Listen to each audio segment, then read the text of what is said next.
नमस्कार साथियों, एक बार फिर मैं दीपंकर समझदार, चार्टर्ड अकाउंटेंट, आपका दोस्त और बिजनेस ग्रोथ एसोसिएट।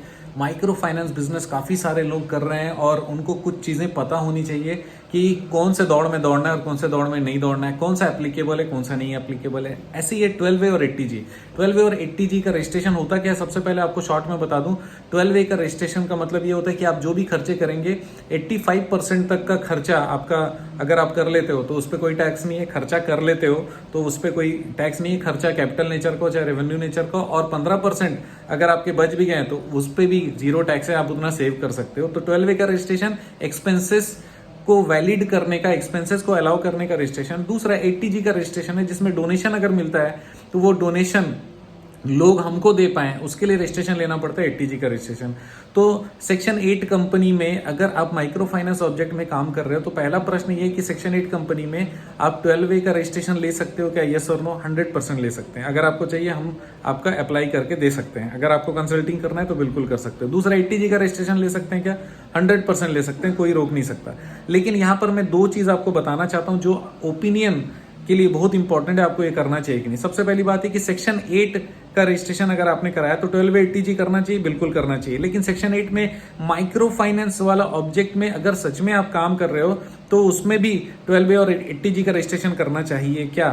तो उत्तर ये है कि अगर आप कुछ पब्लिक में कुछ प्रोग्राम्स कर रहे हो, कुछ हेल्प कर रहे हो, कोई प्रोजेक्ट चला रहे हो फाइनेंस के अलावा, तो फिर आपको 12A का रजिस्ट्रेशन लेना चाहिए। क्योंकि वैसे जगह पे आप खर्च कर रहे हो जिसको अलाउ होना चाहिए, जिस पे ज़्यादा प्रश्न नहीं होने चाहिए। तो गवर्नमेंट के पास वो फैसिलिटी है, ऑनलाइन फाइलिंग का फैसिलिटी है जिसमें हम लोग आपकी मदद कर सकते हैं, या फिर जो भी आप जिससे कराना चाहो वो ज़रूर कर सकते हैं। 12A का रजिस्ट्रेशन लेना चाहिए।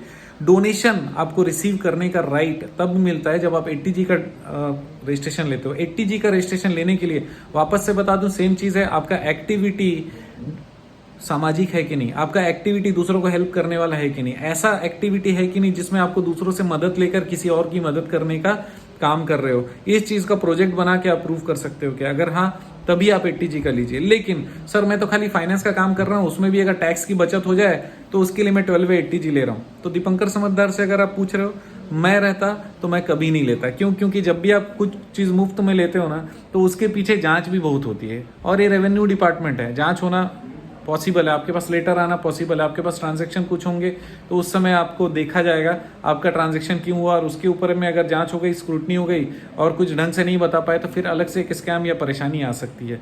अगर मैं रहता और मैं अगर सामाजिक वाला कोई काम नहीं करता, उस केस में मैं 12A और 80G का रजिस्ट्रेशन नहीं लेता। तो डिसाइड आपको करना है। लेकिन अगर कहीं से भी लगता है नहीं सर हम लोग ये काम भी करते हैं और फाइनेंस भी करते हैं, आपको मदद की ज़रूरत है, आप हमारे साथ कनेक्ट कर सकते हैं। लेकिन ये नॉलेज बहुत इंपॉर्टेंट है, नॉलेज को शेयर करना इंपॉर्टेंट है, किसी से गलती ना हो ये बहुत इंपॉर्टेंट है। तो इसमें मेरी मदद करना चाहेंगे? यस और नो?